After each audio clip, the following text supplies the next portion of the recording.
Namo Amida Butsu. Good morning, good afternoon, good evening, wherever you are, whenever you are, in whichever realms of existence you are, whatever mind states you're in, whatever conditions you're in. As always, you are welcome to my channel. And tonight, I'm going to be finally finishing the the last of the 4 sets of teachings that kind of came through in one dream initially, but then I had another dream after doing the video about the first part of the teachings that the first dream had come through in. After I did the video for that, it kind of incubated another dream for me about the same teachings in a different way. Um, the first dream I had was kind of the reality booth. It was like a reality booth gallery, art gallery, where you'd go into the whole gallery was these booths, and you'd go in, and it was total immersion of all your senses, your mind, everything. With you're surrounded by art in these booths, but also, you had this kind of like neural helmet you put on and headgear that would engage you in this full reality. And there was all this beautiful artwork around, all these mirrors all around the whole thing. So it was reflections of reflections, and so multiple kind of realities and things. And the whole idea of the booth, it was kind of giving a teaching about these, the kind of nature, the teaching about the nature of reality, in Buddhist teaching. And both sensorically and nirvanically speaking, if I can put it that way, if you will, with the limitations of language in samsaric existence as a bamboo, as an ordinary being. Anyway, and so and the first dream, so kind of what came through there was kind of the general teachings, kind of the five dharma, the three self natures and the 5 dharmas, Ichen and Sanjin, which is 3,000 worlds in a single moment of time, kind of generally dependent origination, and kind of the 12 nidanas, and also the like sort of 3 or 4 seals of Buddhism, or 3 or 4 marks of, or the 3 marks of existence, or the 4 seals of Buddhism, kind of came through to Tathagata Buddha nature.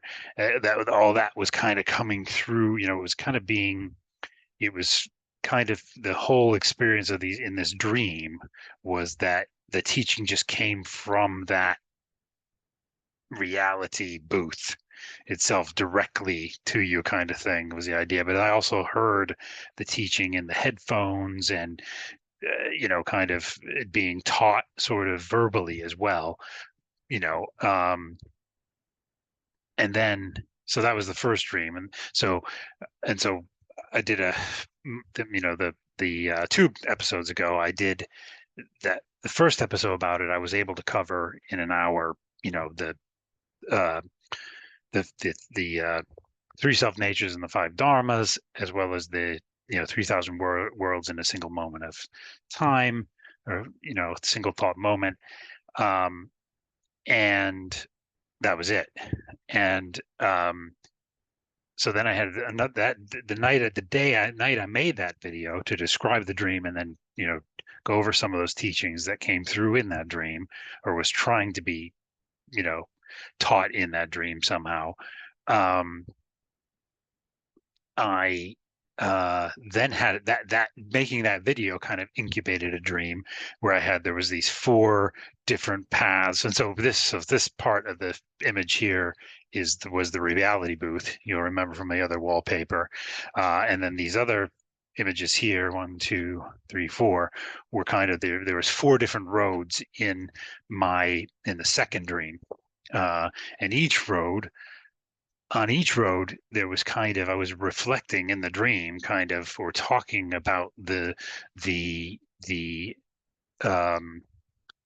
each kind of a different one of the different sets of teachings that I've just mentioned there about the nature of reality as taught in Buddhism.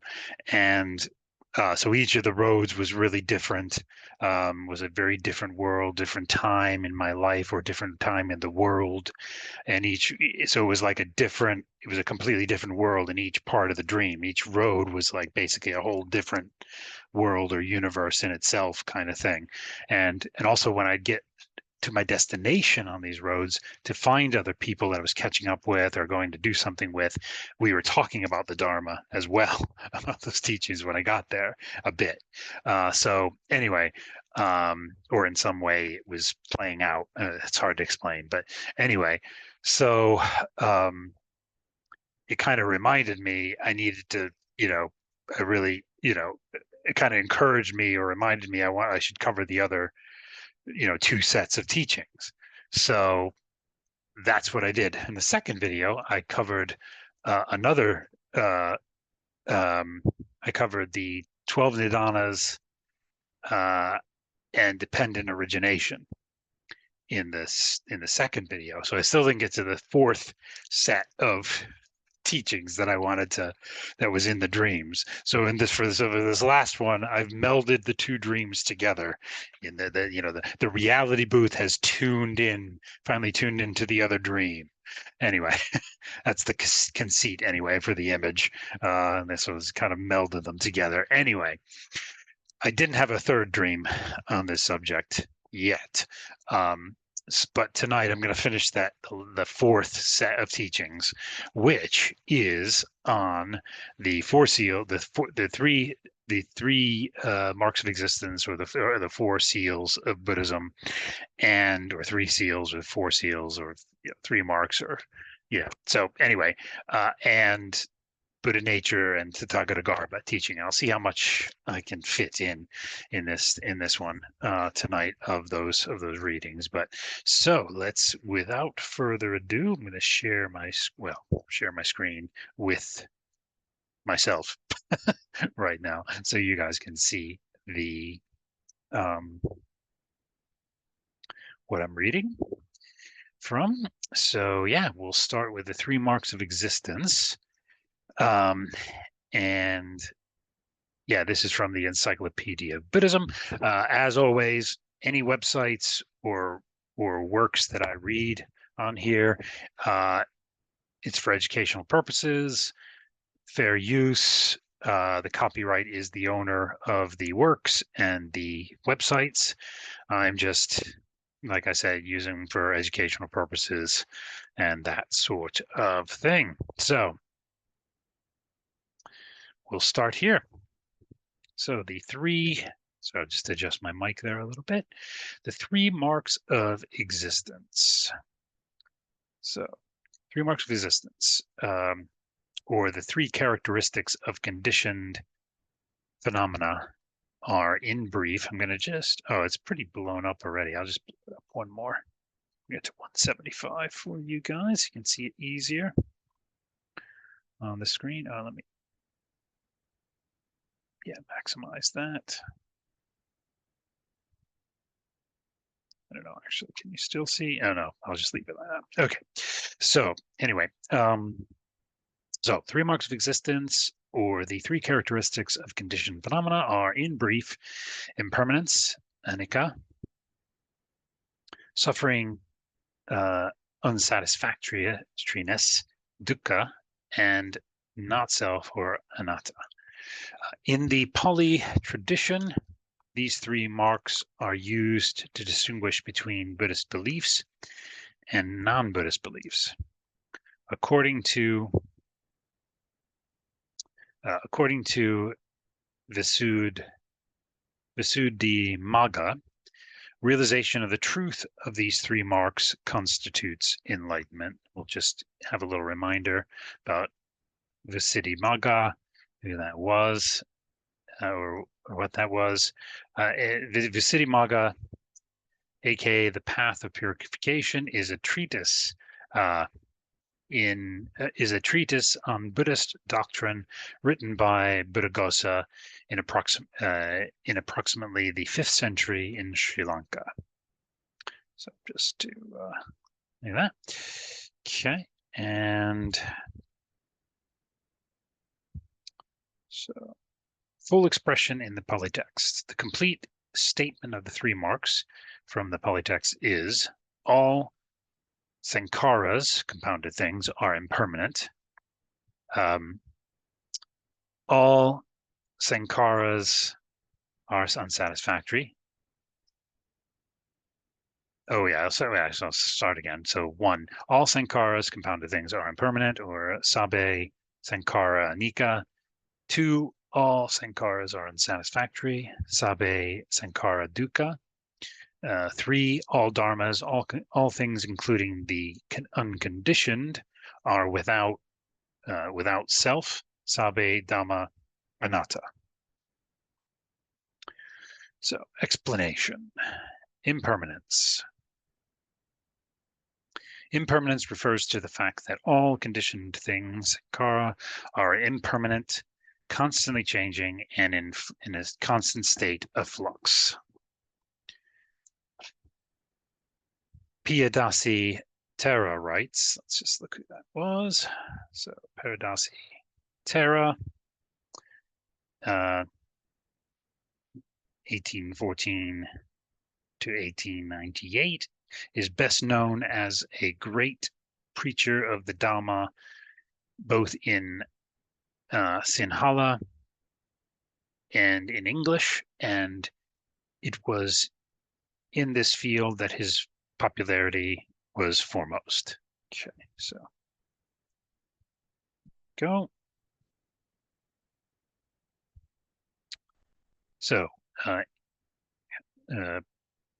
Piyadasi Tera writes, it is this single and simple word impermanence, anicca, which is the very core of Buddha's teaching, being also the basis for the other two characteristics of existence, suffering and no self.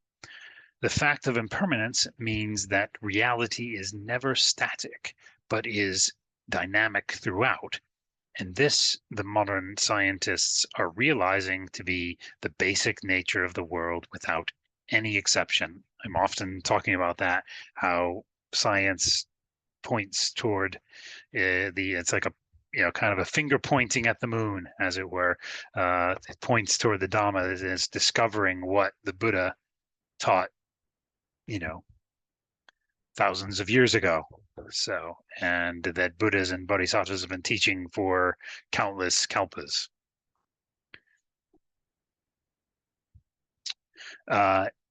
In his teaching of dynamic reality, the Buddha gave us the master key to open the door, to open any door we wish.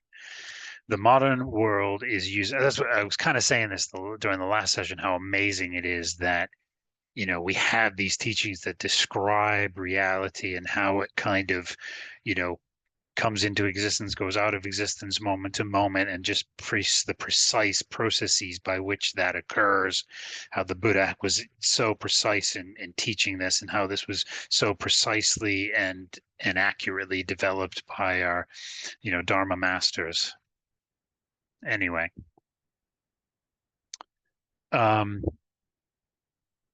So in his teaching of dynamic reality, the Buddha gave us the master key to open any door we wish. The modern world is using the same master key, but only for material achievements, indeed, and is opening door after door with amazing success. Change or impermanence is the essential characteristic of all phenomenal existence. We cannot say of anything, animate or inanimate, organic or inorganic, this is a lasting thing, quote unquote.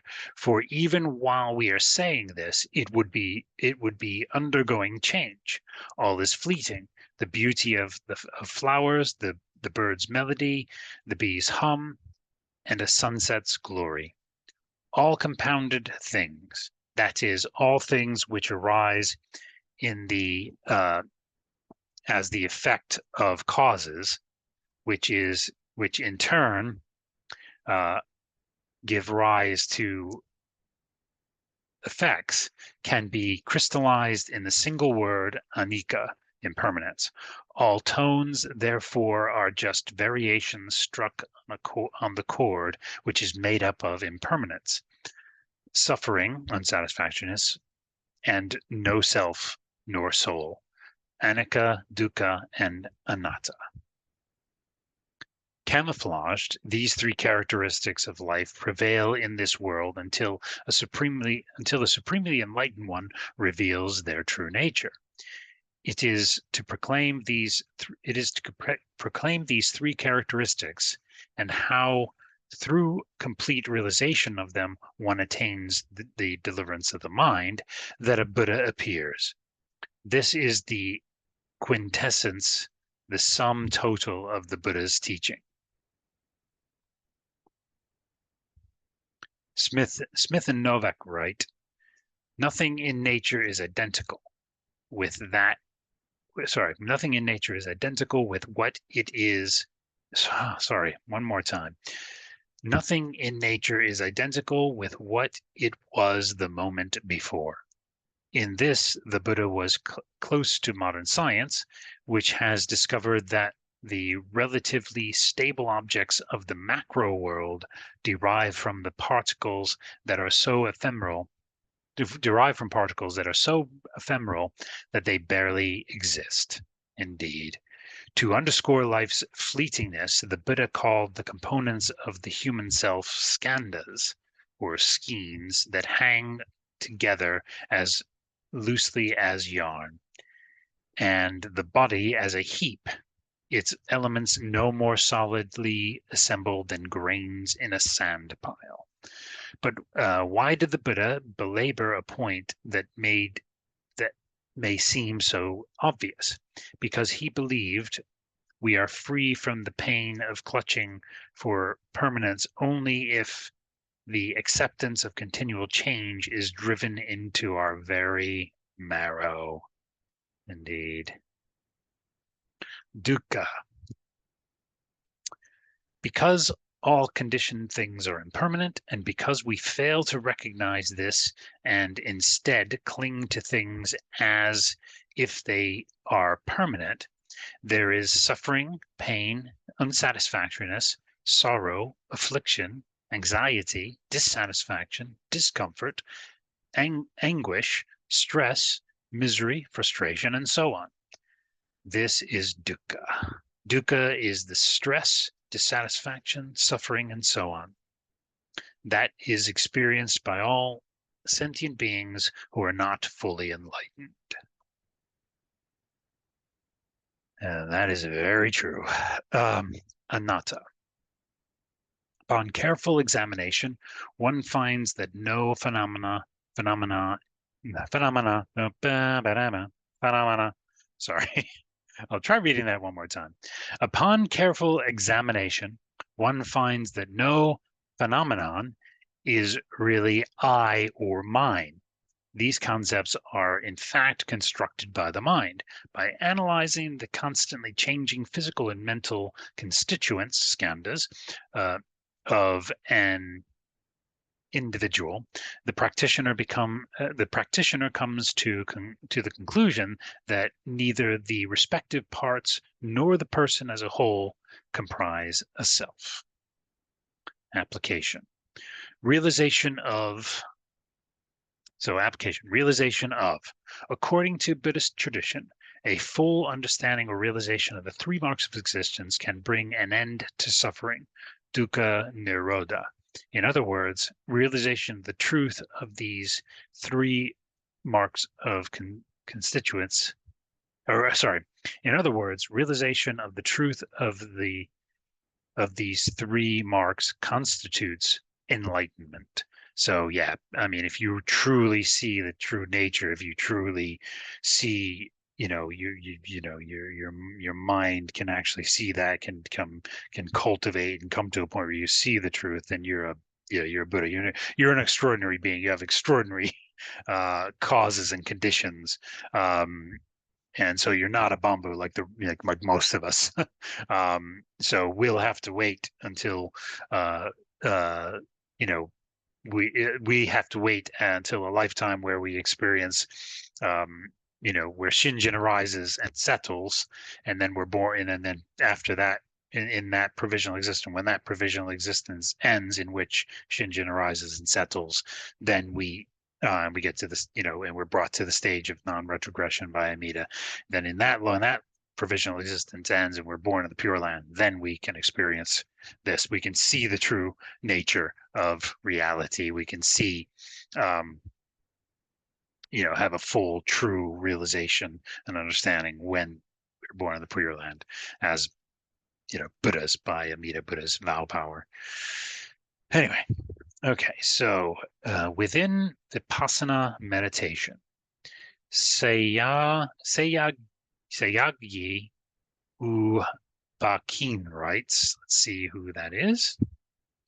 So Sayagyi U Bakin, 1899 to 1971, was the first accountant general of the Union of Burma. Interesting. He was the founder of the International Meditation Center in Yangon, Burma, and is principally known as a leading 20th century authority on Vipassana meditation. Cool. Okay, so he writes, for progress in Vipassana meditation, a student must keep knowing Anicca as continuously as possible. For progress in Vipassana meditation, a student must keep knowing Anicca as continuously as possible. The Buddha's advice to monks is that we should try to maintain the awareness of anicca, dukkha, and anatta in all postures, whether sitting, standing, walking, or lying down. Continuous awareness of anicca and so of dukkha and anatta is the secret of success. The last words of the Buddha just before he breathed his last and passed away into Mahaparinirvana were, quote, decay or anicca is inherent in all component things. Work out your own salvation with diligence, unquote. This is in fact the essence of all his teachings during the 45 years of his ministry. If you will keep up the awareness of anicca that is inherent in all component things, you are sure to reach the goal in the course of time. Now, of course, all of that is true in terms of the provisional paths of Buddhism, the sage path, the self-power path. What they're saying from their context, from their interpretation, that is all true. But obviously, it's Amida who's done all that practice for us. Well, and in his form, in his Dharmakara Bodhisattva form for 5 kalpas, did all of these practices on our behalf and transfers all that merit to us, transfers all those results to us. So it's really all this is Amida's practice, and that's how it's through Buddha's vow that we're brought to be Buddhas. So and would be able to. That's the only way. Once we're Buddhas, that we'll be able to see all this stuff. So anyway, so Amida Buddha's done all that practice that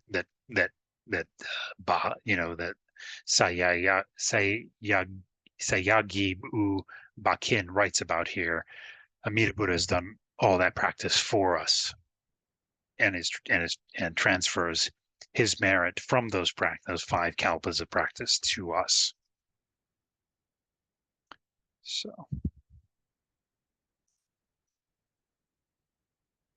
for the purpose of us being able to be born in to be born in Pure Land, and then also for us to, once we are born as Buddhas in Pure Land, then we go and help all beings to come to Pure Land. So after that, in various ways, in various Nirmanakaya forms. So it's also that he also is transferring. So there's the merit for going to Pure Land, the merit for coming back from Pure Land to help beings in countless forms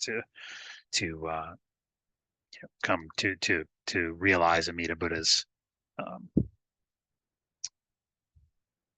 Dharma, salvation, if you will. Okay, so the formation, and that could be in provisional ways as well. We'll be using, as Buddhas, we'll be using all skill, and means to work with all beings' own karmic causes and conditions and worlds that they're in. And so we will use the provisional teachings as well. It'll just be, all be upaya to help people help beings, in countless worlds, and in our countless nirmanakaya forms um, come to realize to know the Amida Dharma and the in Jodo Shinshu Buddhism and eventually be born in Pure Land themselves. So anyway, don't know if I'm expressing any of that very well, but so other formations. The formation of the basic tenets or Dharma seals is expressed differently in Sanskrit traditions. 3 seals. In the East Asian Buddhist tradition, the 3 Dharma seals are impermanence, not self, nirvana. And that's kind of the nirvana part is kind of where the Buddha nature, Tathagata Garbha kind of comes into this as well. 4 seals. In Tibetan Buddhism, so I'm going to go to that article as well, but in Tibetan Buddhism and sometimes in East Asian Buddhism, the basic tenets are expressed as the 4 seals. These 4 seals include the 3 marks of existence plus nirvana. So core beliefs of Buddhism. So actually, before we do that, let's come back. I just want to have a quick look at what happens if we click on the Dharma seal. So yeah, let's just talk about what a Dharma seal is. So a Dharma seal is a standard or characteristic used to determine if a doctrine is a Buddhist doctrine. There are 3 different versions of the Dharma seals. So there's the 3 seals, East Asian Buddhism, which is impermanence, no self, nirvana, we just said. 3 marks of existence in Theravada, which is impermanence, no self, dukkha. And then 4 seals, Tibetan Buddhism, impermanence, no self, dukkha, nirvana. So just wanted to kind of read that. Illustrates the different forms. Sorry, my headphones lead clip isn't working very well here. So sorry. So anyway, so coming back to article. So core beliefs of Buddhism. These 3 marks, or one of the variations used in the Mahayana traditions, are generally accepted as core beliefs of Buddhism by all Buddhist traditions. Carol Anderson writes, in the 26 centuries since the life of Shakyamuni Buddha,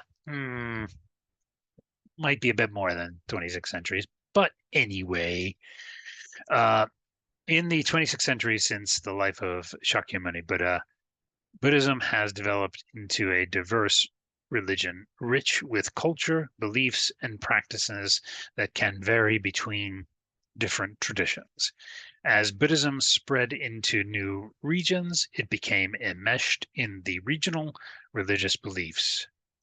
I talk about that in a couple of different videos, particularly my Chinese New Year video for this year. How when Buddhism came into a country, it just naturally kind of assimilated into that culture and kind of assimilated into itself cultural aspects of it as a kind of skill and means, a natural kind of skill and means. But anyway, so continuing, it became enmeshed in the regional religious beliefs. New religions sprang up that were Buddhist in appearance, but which retained little of the Buddha's teachings. So that's the flip side of that, is that in some cases it kind of got watered down and became very different than actually Buddhist teachings. Um, as well, new schools of Buddhism arose that approached the original teachings in fresh new ways. These changes, these changes, with these changes, questions arose as to the true nature of Buddhism. Regardless of the title, the three Dharma seals, the three marks of existence, the four seals of the Dhamma, and the three universal characteristics refer to the same concepts. All schools of Buddhism based on Shakyamuni Buddha's teachings accept these concepts as the core of their beliefs and uh, thus distinguishing true Buddhism from other religions that might look like Buddhism. So it follows then that any teaching that contradicts these concepts is not a true Buddhist teaching. And that's kind of the purpose of the three seals or four seals. And because it's so universal to all schools of Buddhism, and it's kind of the litmus test for something that's Buddhism or not, when people are asking, who are inquiring about me about Buddhism, I, for the first time, I always encourage them to start with the three seals or four seals of existence, because that is are in all forms of Buddhism, and go from there. I don't push that, I don't, sort of proselytize or push on them Jodo Shinshu Buddhism. I'm very frank about what I've chosen and why, what and how I've come to to be a Jodo Shinshu Buddhist. But I emphasize that everyone has their own causes and conditions, and there'll be the upaya of the Buddhas and Bodhisattvas at work as well. I mean, I don't necessarily say that to them because they need to come and understand that kind of stuff later. But in my mind, I think of all those things, and it's up, and it's up to Amida, to bring them around. It's not up to me. It's Amida's working. It's not my working. So I just kind of say, start with the four seals and then see where that takes you, because it'll, there's different forms of Buddhism, and you need to find the one that seems to fit for you, seems to work for you, seems to you're drawn to, because that's an important aspect of it. So you know what I mean? That way I just I kind of stay out of it, if you see what I mean. Um, in terms of any agenda or any kind of I think you just need to be very careful, and let people come to it themselves. So, but anyway, so that's what the 3 marks, 4 marks of distance. That's what I give people as a starting point to explore Buddhism. Okay, etymology. So Trilakshana, 3 marks of existence, appear in Pali texts as Sabe Sankara Anika, Sabe Sankara Dukkha, Sabe Dhamma Anatta, which Shurjek, Shur, I guess it's Shujurek, which Shujurek translates as, quote, all conditioned things are impermanent, all conditioned things are painful, all dhammas are without self, unquote. Alternate translations for this concept in English are the 3 marks of existence, 3 characteristics of conditioned phenomena, 3 Dhamma seals, 3 universal characteristics.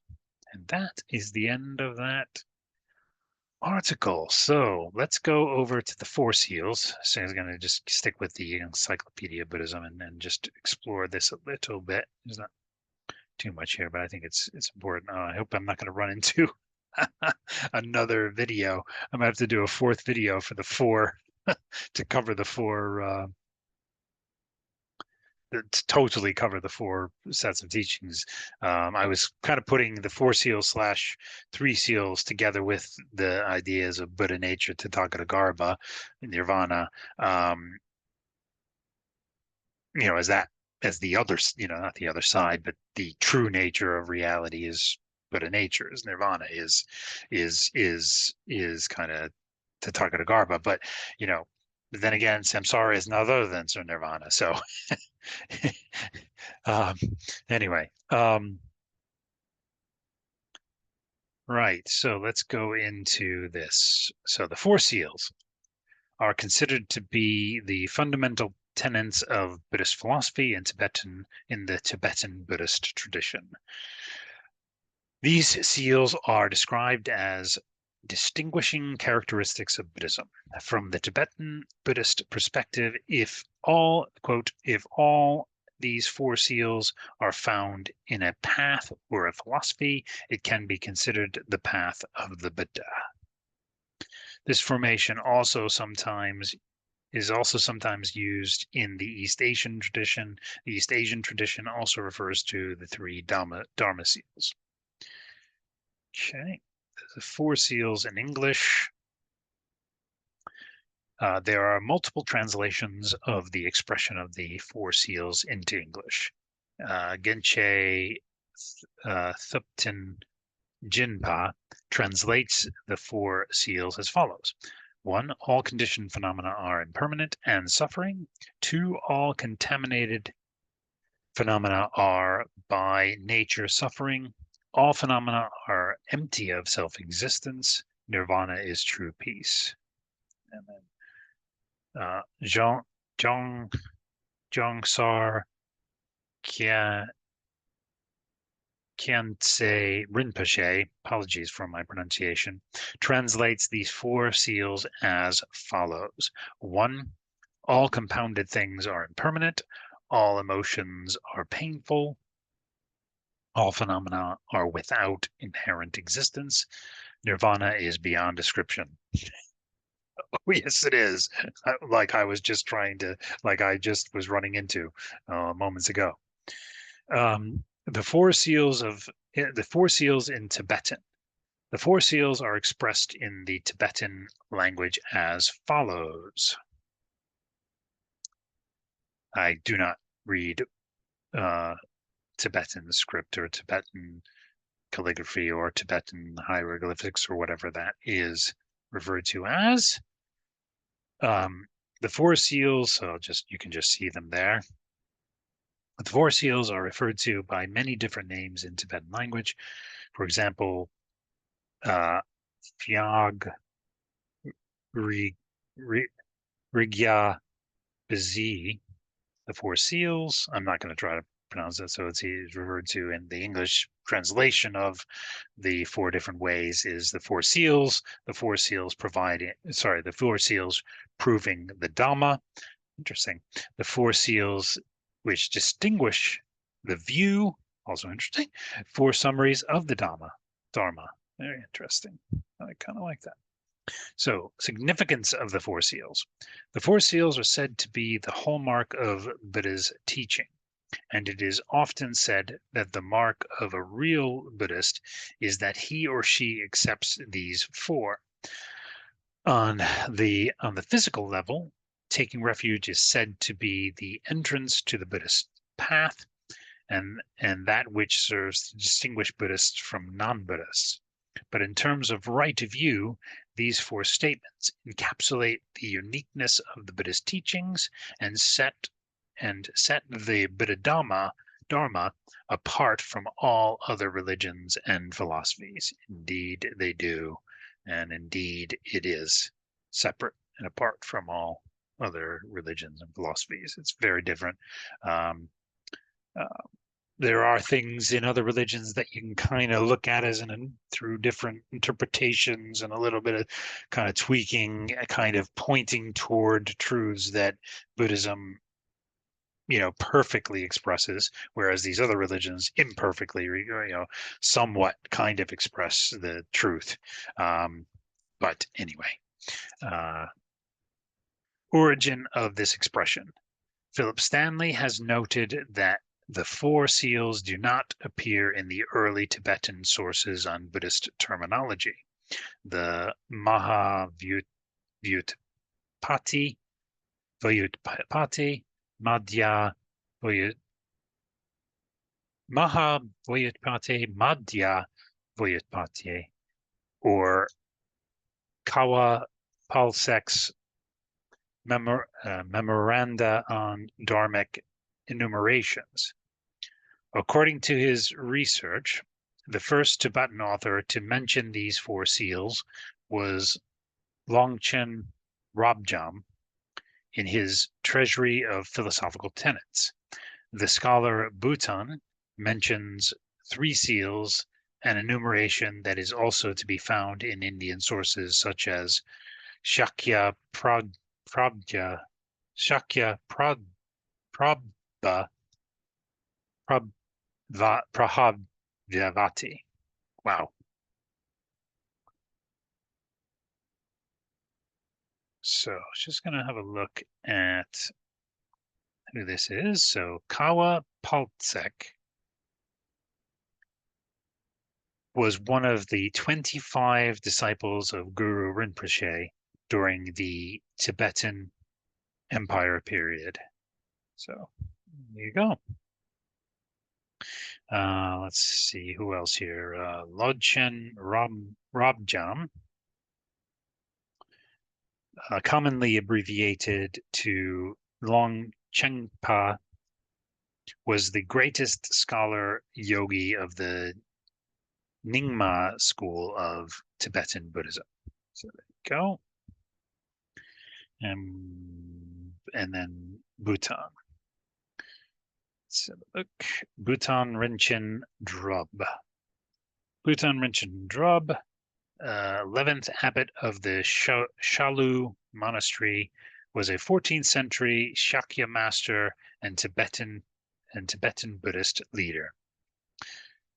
Shalu was the first of the major monasteries to be built by noble families of the Tsang dynasty during Tibet's great revival of Buddhism, and was an important center of the Sakya tradition. Bhutan was not merely a capable administrator, but he is remembered to this very day as a prodigious scholar and writer, and is Tibet's most celebrated historian. Okay. So carrying on with the article, formulations in other traditions. So we've kind of covered this already, actually. So we won't go through that again. Okay, so there you go. So there's the 3 marks of existence, or 3 seals, and then the four seals. So let's move on to the nirvana part, the Buddha nature part, the true reality part, quote unquote. So Buddha nature. Let's have a look here. In Buddhist philosophy, Buddha nature is the potential for all sentient beings to become a Buddha. And I'm just using Wikipedia this time, and you can look at all the multiple references and sightings that they make for yourself in this article. But anyway, so in Buddhist philosophy, as I said, so in Buddhist philosophy, Buddha nature is the potential for all sentient beings to become a Buddha, or the fact that all beings already have a pure Buddha essence within.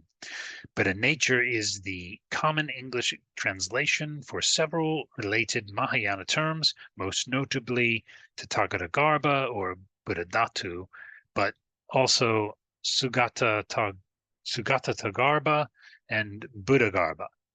Tathagata can mean the womb or embryo of the thus gone one, and can also mean containing a Tathagata. Buddha-Dhatu can mean Buddha element, Buddha realm, or Buddha substrate. I like that, Buddha substrate. Sounds very scientific, doesn't it? It's the true science, the ultimate science, Buddhism.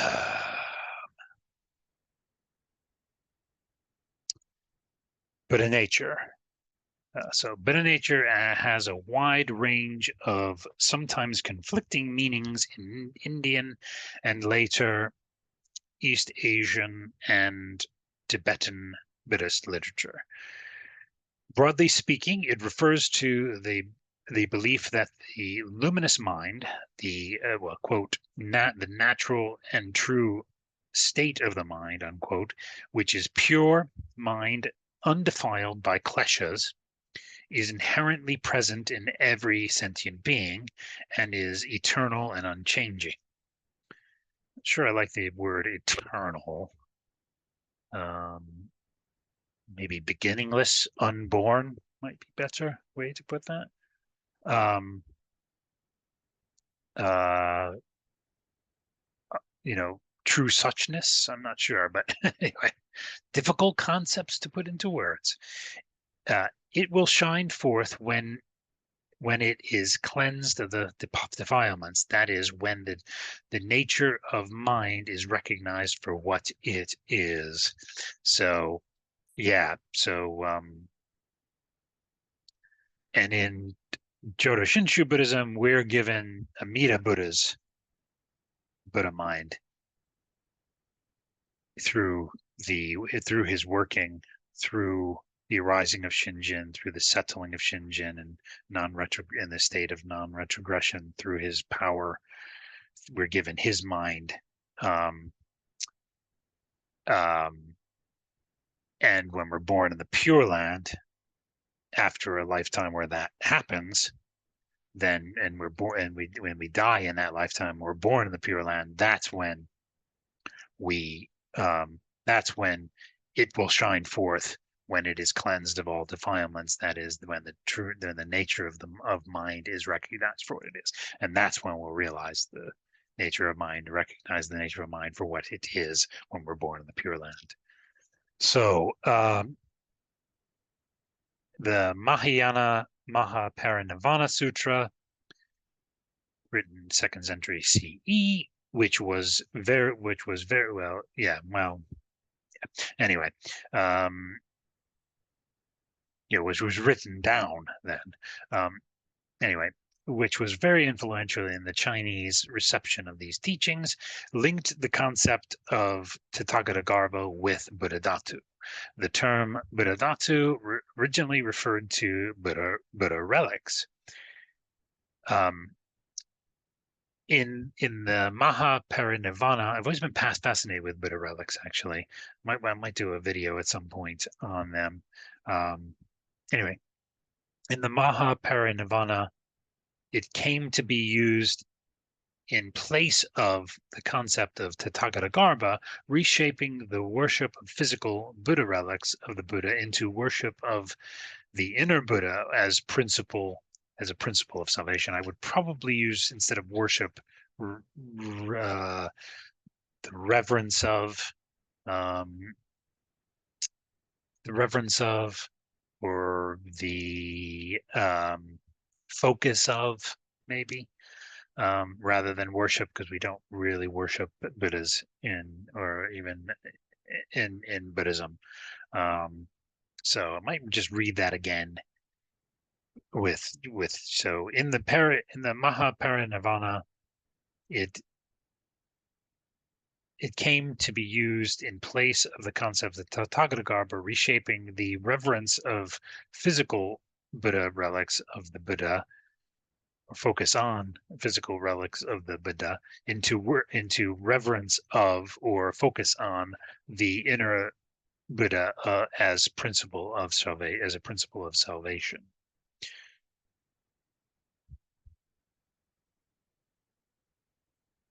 And yeah, and so also in Jodo Shinshu Buddhism, we as Bamboo, yes, we have this nature, and Amida, yes, through his working, through Jin and Honi, and through the arising of Shinjin and settling of Shinjin, Buddha, we're given the Buddha mind, and we do have Buddha nature, but we can't access it at all in this lifetime. And yes, there are transformative things that happen through those processes of Amida Buddha, of his working, of the rising Shinjin, of settling. There are transformative things that occur, and there are great benefits in this life, as well as when we're born as Buddhas, obviously, but in the Pure Land.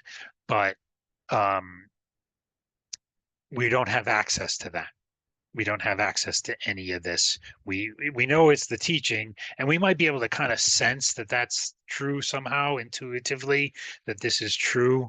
This is, that we are part of Buddha nature, that we in some sense we are Buddha nature. But um, we don't have access to that, and our mirror, is still covered in defilements, is still, we just can't, in ignorance and kleshas and all sorts. So of ourselves, we don't have access to. Through a meet a Buddha, we will have access to that. Our Buddha's in the Pure Land. So where was I? Okay, so the primordial or undefined mind, the Tathagata is also often equated with emptiness, with the ala yavin vijnana, storehouse consciousness, a Yogacara concept, and with the interpenetration of all dharmas in, with lowercase dharma, that is, in East Asian traditions like Huayang, which I think is that the mind only school or cloud. What is that?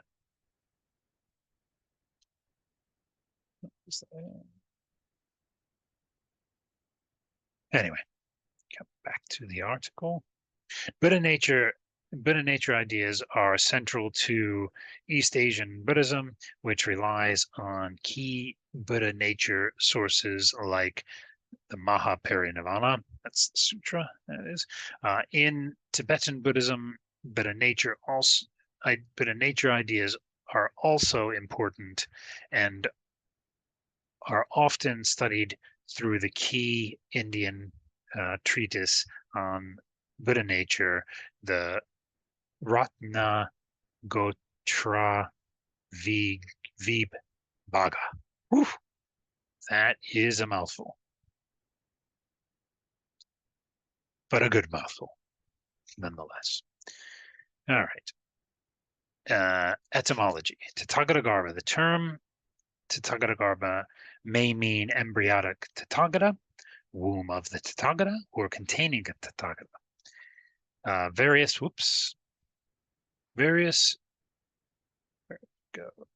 Various meanings may all be brought into the mind when the term Tathagata is being used. Yeah, I just try to, it's all there. It's all those meanings all at once. The Sanskrit term Tathagata is a compound of two terms, Tathagata and Garbha. Tathagata means the thus gone one. The one thus gone, referring to the Buddha. It is composed of Tatha and Gata, thus come, or Tata and Gata, thus gone. The term refers to a Buddha who has thus gone from samsara into nirvana and thus come from nirvana into samsara to work for the salvation of all sentient beings. I was just thinking that, that's what we're going to be doing. That's what I was just talking about earlier. So Garbha, womb, embryo, center, essence. Okay. Asian translations. The Chinese translated the term Tathagata as Ru Lai Zhang, or, apologies for my pronunciation, or Tathagata's storehouse. I like that one too. Translation. According to Brown, storehouse may indicate both that which enfolds or contains something and that which itself enfolded, hidden, or contained by another. The Tibetan translation is Debzin Geshegs Pai Sin Po, which cannot be translated as womb, but as embryonic essence. Ooh, I like that. Kernel or heart. The term heart was also used by Mongolian translators. The Tibetan scholar Go Lotsawa outlined 4 meanings of the term Tathagata as used by Indian Buddhist scholars generally. 1, as an emptiness that is a non-implicative negation. The luminous nature of the mind, that's 2, that was number 2, and 3, is Alaya Vijnana, storehouse, store consciousness, sorry, and 4, all bodhisattvas and sentient beings. Interesting. So let's look at Golatz Sawa Janupel. So who was this? He was a famous Tibetan historian and scholar known as the author of Blue Annals or Annals.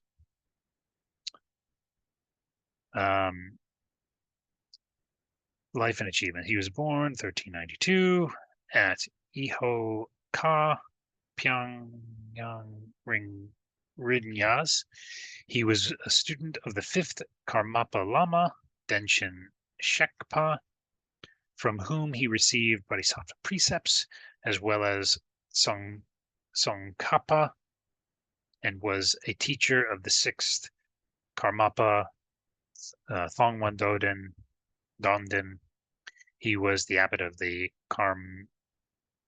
Karmarning monastery and the author of the Blue Annals.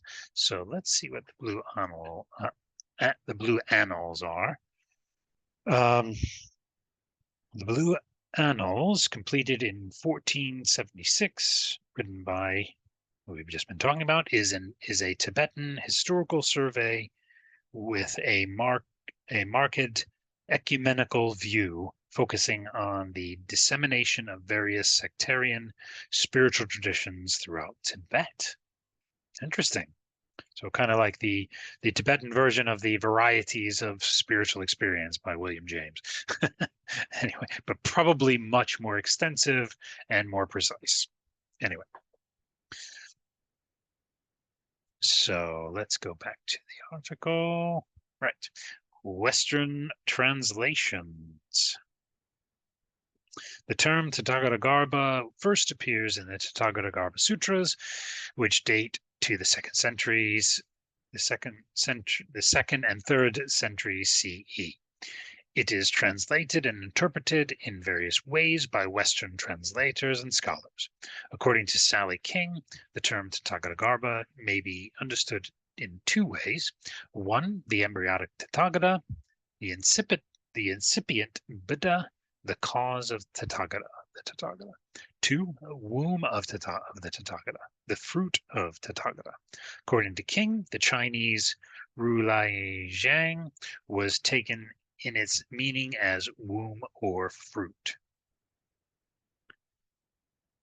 So Weihan and Hideko also point out that the Chinese regularly take Garba as womb, but prefer to use the term embryo. According to Brown, following Weyman and Hideko, embryo is the best fitting translation since it preserves the dynamic, quote, the dynamic self-transformative nature of the Tathagata Garba. Oof, like that. Nice. According to Zimmerman, Garba may also mean the interior or center of something, and its essence or central part, as a tatspurusa,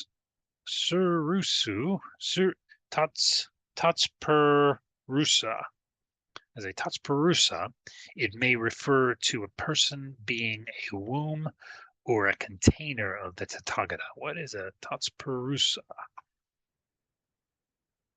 Purusa is an endocentric compound composed of 2 elements, wherein the first one, named the attributive, derives the second one. So yeah, so that actually is very Buddhist sounding. or a device that many Buddhist masters use. Anyway, where are we going here? Where was I? So there we go. Okay, so as a Bahuv Rihi, and that is a type of compound word that denotes a referent by specifying a certain characteristic or quality the referent possessions. The Bahu Vrihi is exocentric, so that the compound is not a hyponym of its head. Okay. As a Bahur Vrihi, it may refer to a person as having an embryonic Tathagata inside. In both cases, this embryonic Tathagata still has to be developed. Excuse me. Let's take a drink of water.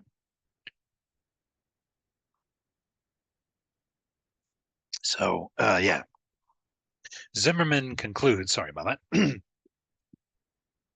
Zimmerman concludes that Tathagata is a Bahu Vrihi, meaning containing a Tathagata, but notes the variety of meanings of Garbha, such as containing, born from, embryo, embracing, concealing, womb, calyx, child, member of a clan, core, which may be brought into mind when the term Tathagata is being used. Yeah, I think it's really something that shouldn't have a very definite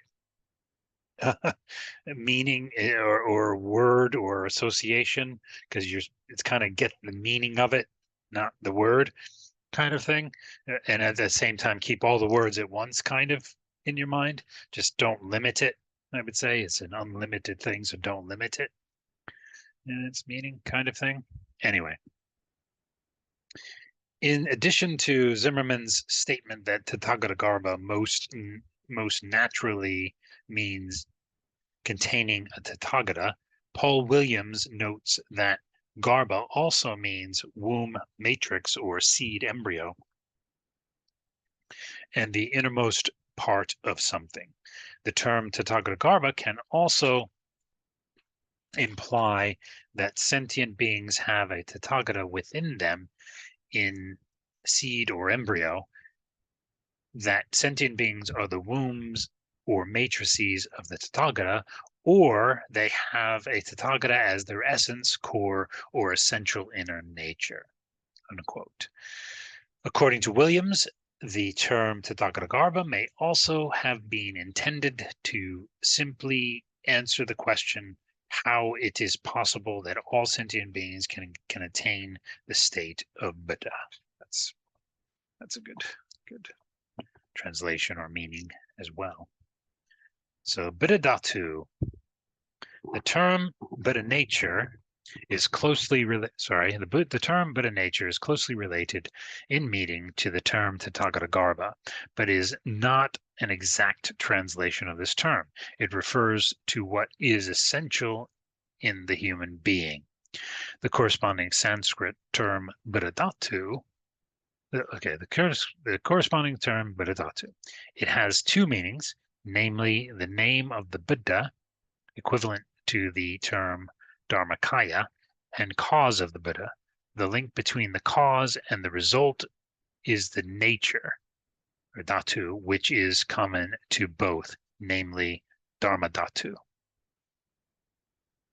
That whole kind of description a little bit kind of resembles a bit the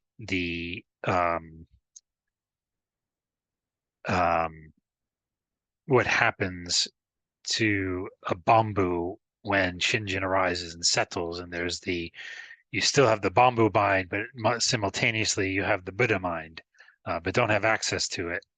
Anyway, there's something in that kind of corresponded to that whole description of that, the definition of that in the glossary of the collected works of Shinran. For some reason, it kind of made me think on that. Anyway. So Matsumoto Shiro also points out that Buddha nature translates the Sanskrit term Buddha-Dhatu, a place to put something, a foundation, a locus. According to Shiro, it does not mean original nature or essence, nor does it mean the possibility of the attainment of Buddhahood, the origin of the original nature of Buddha or the essence of the Buddha. In the Vajrayana, the term for Buddha nature is Suga Sugata Garba. Sugata Garba. Okay. All right.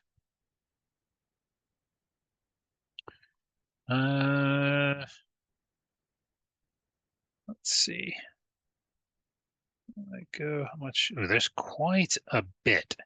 I think because this is going to go into some really interesting things. I think we'll leave it there. I'm going to do another video. So 4 videos for 4 sets of teachings. Anyway, and then go through the rest of this, starting from the Indian Sutra sources, because otherwise I'm going to be here all night long. It looks like, and I don't want to skip any of this. It does look like there's lots of interesting things here, especially referencing the Avatam, Saka, and Lotus Sutras. So that'd be interesting. And also the Tathagata Sutra and the Nirvana Sutra, where it draws those teachings out of. So yeah, we'll leave it there before it gets into all of that kind of the actual sutra teachings and things. And we'll pick this up in the next video. So thanks for listening again. I'll just say some nirvana to end this. Some nirvana. Interesting. Well, the Nembutsu is nirvana. The Nembutsu is the Buddha mind. The Nembutsu is the Buddha itself. So why not? Anyway, Namo Amida Butsu. Namo Amida Butsu. Namo Amida Butsu. Nama Nama Nama Nama Nama Nama. Thank you very much. We'll see you next time. All the best.